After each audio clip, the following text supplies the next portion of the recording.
और सीधा रुख इस वक्त की बड़ी खबर की तरफ करेंगे। तस्वीरों के साथ आप तक पहुंचाने जा रहे हैं। अमित शाह ने नेताजी सुभाष चंद्र बोस को नमन किया है। गुवाहाटी में अमित शाह ने श्रद्धांजलि दी।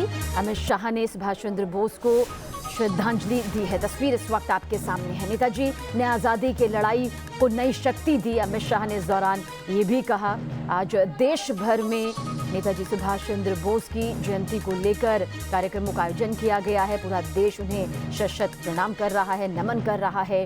और ऐसे में अमित शाह की भी तस्वीर सामने आई असम से, जहां पर उन्होंने कहा कि आज़ादी की लड़ाई में किस तरह से एक नई शक्ति दी, नई ऊर्जा दी।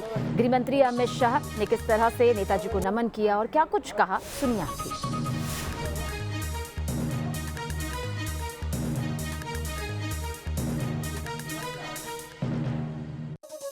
आज एक अनन्य देशभक्त और आज भी देश भर के युवाओं की धड़कन सुभाष बाबू की जयंती है।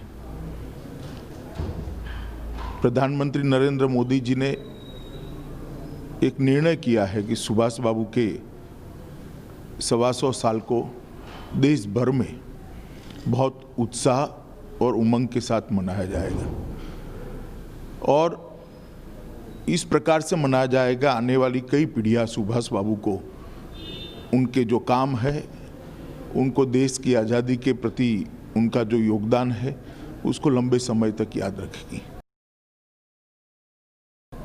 सुभाष बाबू एक ओजस्वी विद्यार्थी, जन्मजात देशभक्त, कुशल प्रशासक, कुशल संगठक और सबसे संघर्षशील नेता थे। ICS की नौकरी छोड़कर उन्होंने देश की आज़ादी के जंग में कूदने का निर्णय किया। 2 बार कांग्रेस के अध्यक्ष रहे। आज़ाद हिंद फौज की रचना की। कलकत्ते से लेकर रसिया होकर जर्मनी तक 7000 किलोमीटर से ज़्यादा मोटर मार्ग से जाना और लगभग 27,000 किलोमीटर का सबमरीन के अंदर प्रवास कर देश की आज़ादी के लिए कार्यरत रहना। जब उन्होंने आज़ाद हिंद फौज की स्थापना की, तब देश भर के युवाओं को आशा बंधी थी कि कुछ ही समय में देश आज़ाद हो जाएगा।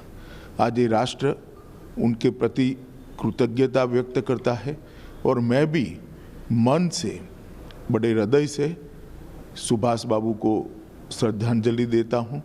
और मोदी जी ने जो फैसला किया है सुभाष बाबू की 125वीं साल को मनाने का, हम सब उसमें हिस्सेदार बने और विशेषकर बच्चों और युवा पीढ़ी को सुभाष बाबू के जीवन कवन का परिचय कराएं और आने वाले दिनों में लाखों बच्चे इनसे प्रेरणा लेकर देश के विकास के लिए और देश को आत्मनिर्भर बनाने के लिए अपना योगदान देते रहे।